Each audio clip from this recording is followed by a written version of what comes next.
Sora from Creeper Inc. here for another installment of some awesome Yu-Gi-Oh content, and today we're going to be talking about the official list of Yu-Gi-Oh! Premium Gold Infinite Gold. This list is intense. Compared to the last couple lists that I've done, I know I'm really ramming this into the channel, the whole Yu-Gi-Oh! Premium Gold Infinite Gold set, but the only reason I'm doing it is because this set is so amazing. This set really does what Konami has been trying to do for a really long time, and I feel like now Konami is really pushing the ability for it to not be a pay-to-win game, and I'm really appreciative for Konami to do that. So I really feel like I should get the word out there about this set, because this is a really good set, and really I am a big fan of the Premium Gold series since it came out. So let's just jump right into this list so I can show you guys all the intense cards that are in it and what I feel are the best ones out of it. You guys already know what I have thought about the last couple lists, so I'm just going to stop babbling and get back into this list. So first off, we got Angmarl, the Fiendish Monarch. So I'm going to read off, all the gold secrets are first on here, so they changed a bunch of what's in here, so I'm just going to, again, get right back into this list because it's a long list. So we got Junk Changer, Junk Karibo, one of my favorite cards in the sets, Magical King Moonstar, Stardust Charge Warrior, Phantasmal Lord Ultimil Bish Bilkin. I think that's an evolution of Tolkien. I'm not going to try and repronounce his name because that's really difficult. Bunch of numbers, number 37, number 38, number 35, and number 84, and number 77. A bunch of spiders in this set. I don't know what's up with Konami, but it's whatever was in the manga. I haven't read much of the manga anyway, so I don't know what the theme with the spider is, but whatever. Frost Blast of the Monarchs, Sukomo / Shining Hope Road, the Phantom Knights of Shade Brigandine, the Phantom Knights of Dark Gauntlets, the Phantom Knights of Tomb Shield. So a lot of Phantom Knights as well. Dark Advance, King's Consonance, Red Supremacy, Beatrice, Lady of the Eternal. Finally, we get this card. Burning Abyss has been waiting for this card ever since it came out in the OCG, and the OCG kind of, Konami screwed us over a little bit because we got our own, TCG exclusive archetype, and it was really cool and everything, and then they're just like, hey, we're the OCG, we're gonna give, Konami's like, let's give the OCG this cool TCG exclusive archetype, but with an even more awesome card that made the deck so much better over there. So it was kind of like a slap in the face to us, but we dealt with it, and I personally love Burning Abyss. I hopefully can get all of it together. I've kind of gone away from the whole Cosmo thing, even though I really liked Cosmo for a really long time, but I want to get into the Burning Abyss more than the Cosmo, now that I realize it, because one, they're harder to get in this set, and two, I've just been waiting a lot longer for me to have the ability to get Burning Abyss and Cosmo. So we got Firehand and Ice Firehand and Ice Hand, because, those cards really needed some reprints, because a lot of decks really utilize them just for the ability to just do a whole bunch of shenanigans and all that jazz that can just destroy spells and traps and monsters, and they're very good cards in general, and they just needed a reprint because they were printed a long time ago and they were very hard to get otherwise. Next up we got Cosmo Farm Girl, Good Witch, Slip Rider, Forerunner, Strawman, Wicked Witch, Dogfighter, Dark Destroyer, Cosmo Talon, and Cosmo Light Sword. So pretty much the entire Cosmo archetype. Like the very first list I went over, it had the entire archetype, but then they had another leaked list, and that wasn't this one. They took off like a bunch of the Cosmo stuff, so it's nice to see that Konami finally, well, not finally, but actually went through with the whole archetype, like the very first list that we saw, the leaked one that we got from the Yu-Gi-Oh! Wiki. But they're all gold secrets, so they are on the harder side to get. I see that Wicked Witch and Good Witch are easier to get than a lot of the other ones I've seen. We got Horn of Heaven, Black Horn of Heaven. I did not see Black Horn of Heaven in any videos I have seen, so I'm assuming that one is a little harder to get. Treacherous Trap Hole, I guess that needed a reprint because it's one common, and a lot of people are using it nowadays because of Rafflesia, so I guess it needed a, rarity bump. And then we got Deep Dark Trap Hole, Void Trap Hole, Time Space Trap Hole, which also needed a reprint, and we got Grand Horn of Heaven, which is a very good card, came out in common and needed a reprint. Next up we got Vector Pendulum and Draco Slayer, again, a pretty good card, but nowadays isn't as versatile as it used to be. Guess it needed a reprint just because it was a little bit harder to get out of Clash of Rebellions, I believe. And then next up, Max C.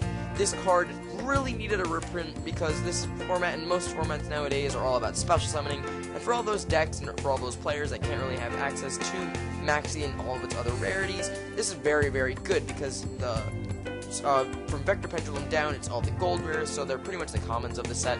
So having that in pretty much common is really, really good because this card is one very versatile and can be put in any side deck or main deck pretty much. And having the ability for people who don't have as much money, again, to have access to it is very, very helpful. Thank you, Konami.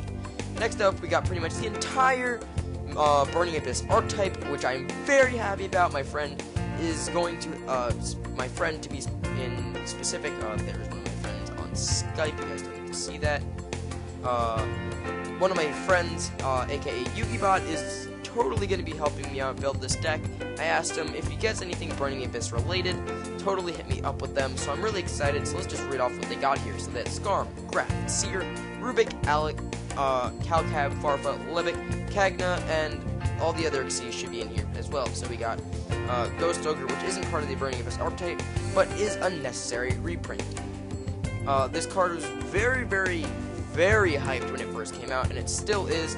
The only problem with it was that it came out in Secret Rare out of the Cross Soul set, making it a very, very hard card to obtain. I am really appreciative of Konami putting out this card because some people favor this over, Ghost Ogre, and when they are testing it out and maybe Yu-Gi-Oh! Pro doing the network, yeah, sure, that's very, very good and all, but when they want to go out and get it, it's like a $50 to $70 card upwards of. Drahig, Barbar, and that should be it for all of the regular effect monsters of the Burning Abyss deck. Next up, we got Luster Pendulum, Draco Slayer.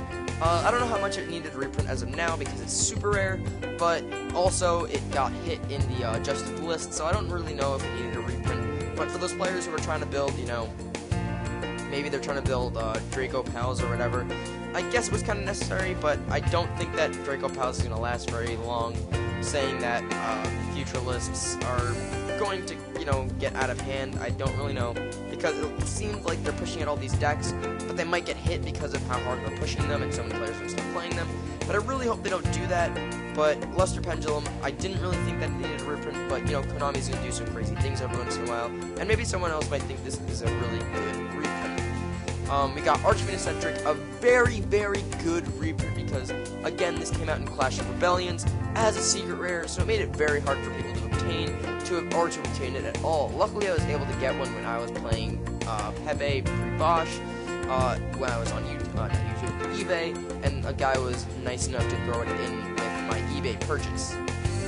But that was a $50 upwards of, and now it's a gold rare, and again, in this set, gold rares are pretty much the common form. And I'm really happy because this card is very, very versatile. You can even play it not even in Pendulum decks, because it's it's a MST, and a, what's the other card's name? It destroys one monster. I don't really know, but it destroys a monster on the field. Tribute to the Doomed. That's what it's called. It tributes itself and, destroys the monster on the field. Chimera Tech Force Dragon can be thrown into a lot of decks, so it's a very, very versatile fusion, and again, common form for this set. I'm really happy that Konami threw this in here because a lot of decks out there really, really utilize this card, especially Cosmo, so it was nice of them to throw it in there along with the Cosmo deck because they both work very well together. A lot of decks utilize this card, so not a lot of people have access to it in its other forms because, again, it was a little bit more on the expensive side, so having it in gold there made it very, very, accessible to people, which is a very nice thing. So I really recommend this set because on the cheaper side, it is on the cheaper side, and it has a lot of very good, cards, even if you don't,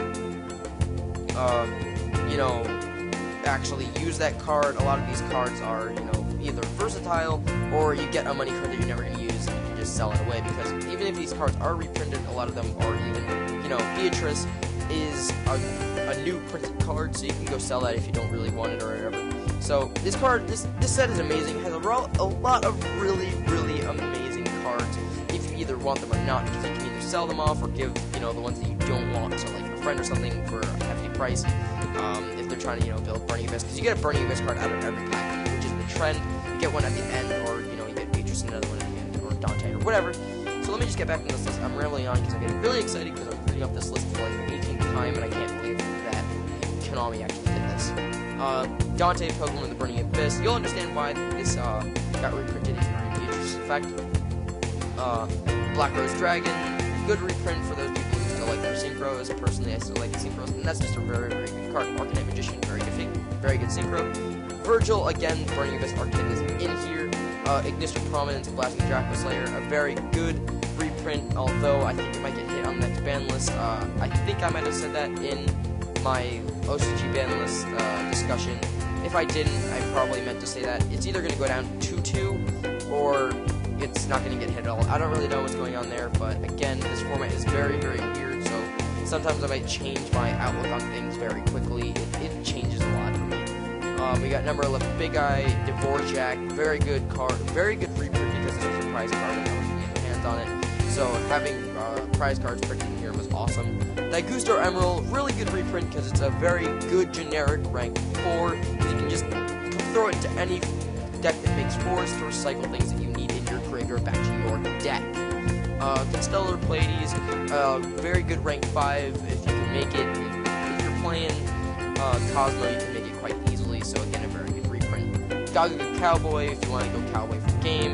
Again, this card was only printed in Ultimate in Astro Pack, and I think Rare, question mark, and Super Rare in a tin. Luckily enough, I was able to get it out of the tin when I didn't know it was as good as it was, and how expensive it would actually be as a promo card, so luckily I was able to get those before all of those tins were off the shelf. Abyss Dweller, Bahamut Shark, Lightning Chidori, M7, we got Evil Storm Ouroboros, number 61, Naruto Mortal Leader, and number 106, one of the most hyped cards for this set. This has been through every single one of the leaked lists up until this one, which is the official list, and this card needed a reprint. It is such a good, versatile, and very effective, very good all-around rank 4 that is generic, and this card was a prize card, so again, it made it a 100 to like upwards of 300 or even more card, and people really wanted to get into this card because the price was ridiculous, but no one could because it was so expensive and very, very sparse around the game because they only printed so many of them. So, on to the next card, Castell, another very good reprint, even though it was printed in the last Megatin. People still need the chance to get into this card, so having it reprinted again, although it may bring the price down as the last reprint did, this card is a versatile card that a lot of players need in general, so having it reprinted again is very good. Dante, Traveler of the Burning Abyss, yet again another Burning Abyss card. Again, I told you at the beginning, this set pretty much has the entire Burning Abyss deck, which makes me very happy. Red-Eyes Flare Metal Dragon, for those people that like making 7s, there you go. Magister Paladin, the Ascending Draco Slayer. I'm personally not a big fan of this card, but if you're playing Pendulums, you kind of have to play this card. It is very good in any Pendulum deck, and to have access to it yet again in an easier form is very good for those people who are playing with Pendulums. We got Reasoning bumped up to a gold rare for all those, any player really, because if you're playing a deck that has a lot of different levels in it, here you go, so that even if your opponent calls a number, they're probably not going to hit the right one anywhere. So again, very good in you can play it in Monarch if you have that build, you can play it in Infernoid, you can play it in Cosmo, you can play it in almost anything that has a wide range of levels. So again, a very good reprint, and it needed one because it was utilized in so many decks. Emergency Teleport, which is a very amazing reprint, and I'm really excited because I wanted this card for so long. Even if I'm not going to use it, I just really, really wanted it because so many people wanted it. So having this in my arsenal is going to be a very good thing. Spell Shattering Arrow, I haven't heard too much about this card. I've heard about it a while back, and I'm thinking of the right one. Probably not, but having it reprinted, I think, is very good. Don't quote me on that, I am not always right.